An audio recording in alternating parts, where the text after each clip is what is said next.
Perjalanan dinas, belanja operasional perkantoran, dan pembangunan infrastruktur adalah sebagian dari pengeluaran yang menjadi sasaran efisiensi anggaran seperti yang diinstruksikan Presiden Prabowo Subianto. Dalam instruksi Presiden Republik Indonesia nomor 1 tahun 2025, Prabowo meminta jajaran pemerintah pusat dan daerah untuk menghemat anggaran hingga 306,69 triliun rupiah. Impres tentang efisiensi belanja dalam anggaran pendapatan dan belanja negara atau APBN dan anggaran pendapatan dan belanja daerah atau APBD di tahun anggaran 2025 juga mengatur tentang hal-hal yang tidak termasuk dalam efisiensi, yakni belanja pegawai dan belanja bantuan sosial. Nah, saudara, sejak efisiensi anggaran dilaksanakan ini dampaknya mulai terasa di sejumlah lembaga yang dinaungi oleh pemerintah. Maaf ya kalau ada salah detail. Siap, amin. Banyak salah. Paskan lagi Pak Siwi dengan Semangat mas. Iya. Oke. Nah, ini dalam tayangan yang saat ini Anda lihat, saudara, ini adalah salah satu jurnalis TVRI Yogyakarta yang membagikan video saat dirinya berpamitan dengan rekan-rekan kerjanya di TVRI lantaran ia dirumahkan. Pria bernama Yusuf Aditya Putratama ini menjadi satu dari sekian banyak karyawan di lembaga pemerintah yang dirumahkan lantaran untuk efisiensi anggaran. banyak salah. Paskan.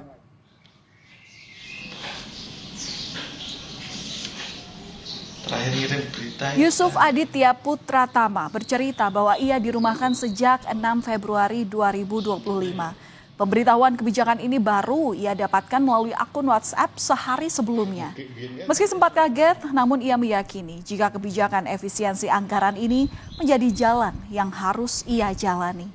Saat ini ia terus menekuni usaha kedai makanan yang ia dan istri rintis beberapa bulan sebelumnya serta sebagai konten kreator. Meski demikian, Yusuf masih menunggu keputusan resmi dengan harapan bisa kembali bekerja menjadi jurnalis seperti biasanya.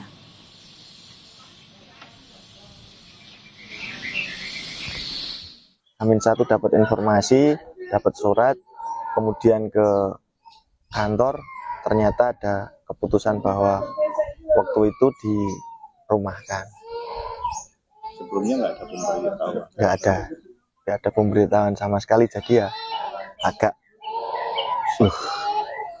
ya awalnya tetap gimana tetap shock sih mas, tapi ya harus tetap menjalani ini kan.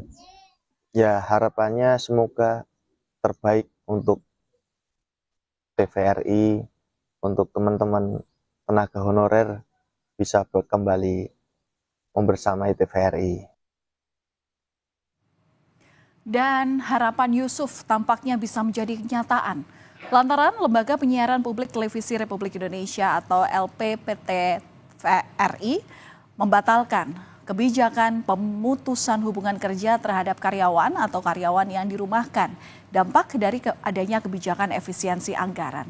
Hal ini disampaikan Dirut LPPTVRI Iman Brotoseno dalam rapat dengar pendapat di Komisi 7 DPR pada Rabu siang tadi.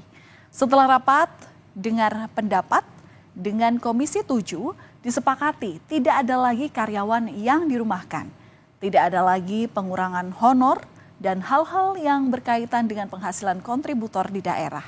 Iman Brotoseno mengakui sebelumnya memang ada beberapa daerah yang merumahkan karyawannya. Komisi 7 DPR pun akan melakukan pengawasan langsung ke daerah soal penerapan kebijakan ini dan semoga keputusan ini benar-benar bisa segera dilaksanakan. Setelah rapat RDP ini tidak ada lagi semacam perumahan atau pengurangan honor dan hal-hal yang berkaitan dengan penghasilan dari kontributor di daerah. Jadi kami setuju dan sepakat gitu aja. Langsung diterapkan per hari ini? Anggaran kami mendapat relaksasi dari pemerintah. Iya, betul. Cukup. Per hari ini berarti? Per hari ini, ya. Iya, per hari ini. Dampak efisiensi anggaran yang dirasakan karyawan terasa pula di Kementerian Dalam Negeri. Kementerian Dalam Negeri memangkas tenaga honorer sebagai bagian dari penghematan anggaran yang diterapkan oleh Presiden Prabowo Subianto. Saat ini, Kementerian Dalam Negeri tengah menyeleksi tenaga honorer yang akan dikurangi. Namun, Wakil Menteri Dalam Negeri Bima Arya menegaskan tenaga honorer terkait pelayanan mendasar dan wajib tetap dipertahankan. Pemangkasan tenaga honorer dilakukan menyusul efisiensi anggaran oleh pemerintah dari tingkat pusat hingga daerah. Itu kan bagian dari efisiensi ya. Yang pasti kita pastikan yang pelayanan mendasar wajib itu tidak dipotong, tunjangan juga. Tetapi kan kita lakukan screening gitu. Ya kalau ada kontrak-kontrak honorer yang memang masih bisa dihemat ya kita lakukan penghematan itu. Ya, terima kasih. Nah, dari sisi infrastruktur, Menteri Pekerjaan Umum Dodi Hanggodo menjelaskan soal anggaran pembangunan Ibu Kota Nusantara atau IKN yang diblokir. Dodi bilang anggaran IKN masih dalam tahap politik anggaran atau tahap pembahasan di DPR dan tak akan mengganggu pembangunan IKN dalam 5 tahun ke depan. Dodi juga bilang Presiden Prabowo Subianto meminta pembangunan utama gedung infrastruktur untuk legislatif dan yudikatif sudah selesai sekitar tahun 2028 atau 2029. Sebelumnya saat ditemui usai rapat kerja di DPR pada 6 Februari lalu, Menteri PU menyatakan anggaran kementeriannya untuk proyek Ibu Kota Nusantara diblokir dan belum ada progres dari pembangunan IKN. Dalam efisiensi APBN 2025, anggaran Kementerian Pekerjaan Umum dipangkas hingga 81 triliun rupiah.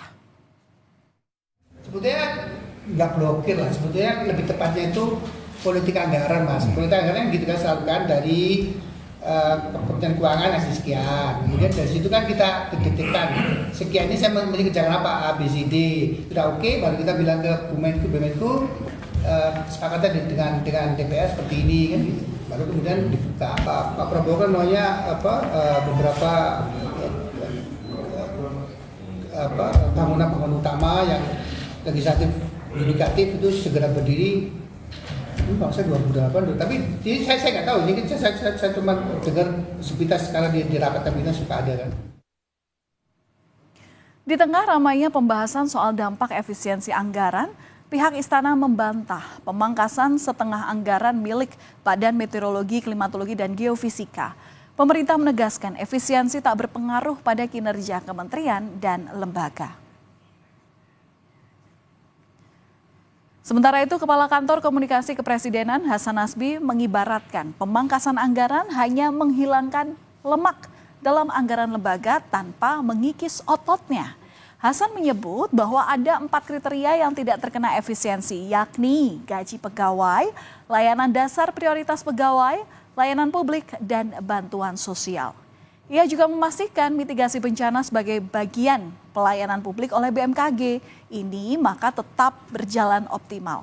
Dan juga menegaskan bahwa tidak benar jika anggaran BMKG terkena efisiensi sebesar 50%. Sementara Ketua Ikatan Pegawai LPSK Tommy Permana menyebut sisa anggaran usai dipangkas akan menyulitkan pemberian pelayanan terhadap saksi dan korban LPSK.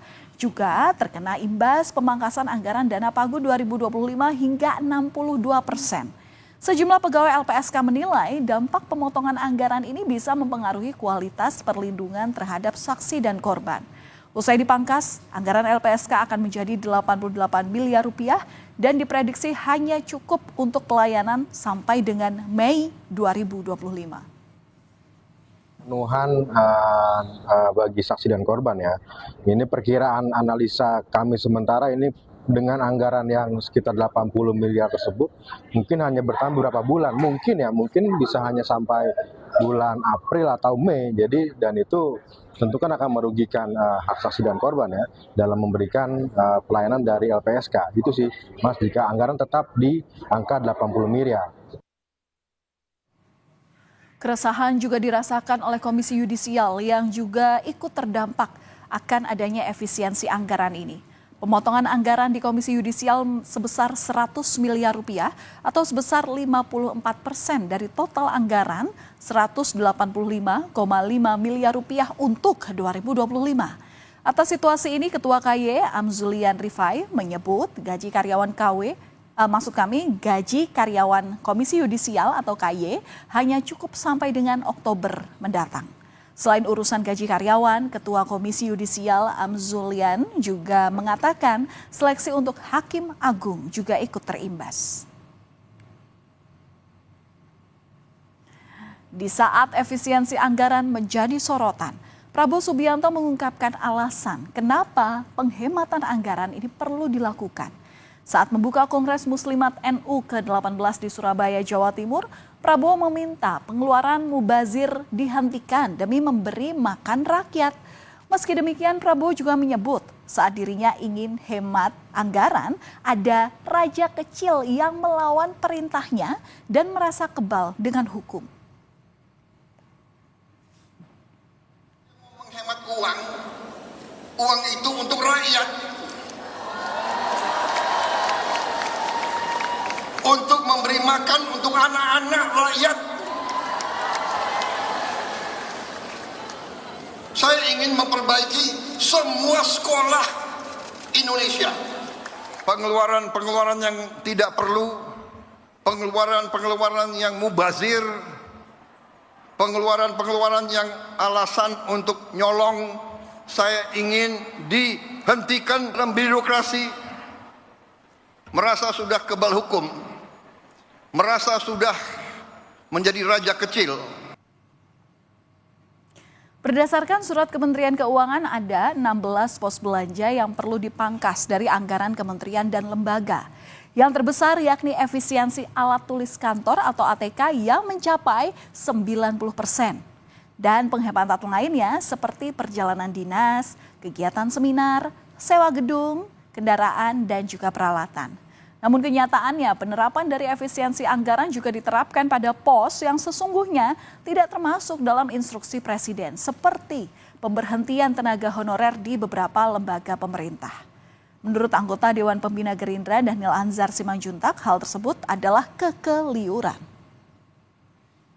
Benarkan untuk melakukan seperti itu, makanya kemudian sudah ditegur langsung oleh Presiden untuk melakukan restrukturisasi. Makanya kemudian kan beberapa institusi yang dalam tanda kutip nekat melakukan pemberhentian dan sebagainya itu PHK kemudian agar dikembalikan lagi, karena itu langkah yang salah dan tidak benar, dan bukan itu langkah efisiensi yang dimaksudkan oleh Presiden.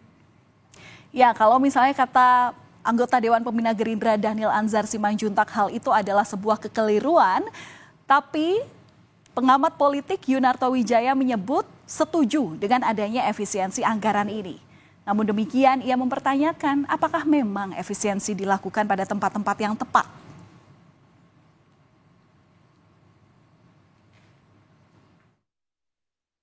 Ini kan masalah keadilan dan kesetaraan. Kalau ada 16 komponen dalam Impres nomor 1 2025 yang harus dipotong, kenapa kejaksaan tidak dipotong? Kenapa DPR tidak dipotong?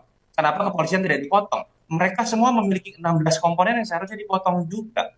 Yang ketiga, pertanyaan mendasar, apakah kemudian adil bahwa karena program prioritas tertentu, misalnya MBG katanya akan ditambahkan 100 triliun, dari 71 triliun menjadi 171 triliun, apakah kemudian harus mengorbankan kebutuhan mendasar yang lain? Ketika ingin membuat perut anak-anak kenyang, apakah kemudian kualitas sekolah atau kemudian hak bersekolah di tahun 2025 karena ada pembangunan yang dihentikan terkait dengan sekolah SMP, SMA, dan lain-lain, itu kemudian merasa adil buat masyarakat. Saudara, efisiensi anggaran untuk kepentingan rakyat menjadi niatan baik yang perlu dihargai. Namun dalam pelaksanaannya hendaknya benar-benar sesuai dengan apa yang telah diinstruksikan. Jangan sampai timbul kekeliruan yang justru bisa menimbulkan kerugian. Semoga efisiensi anggaran bisa dilakukan secara tepat dan benar-benar bermanfaat untuk rakyat.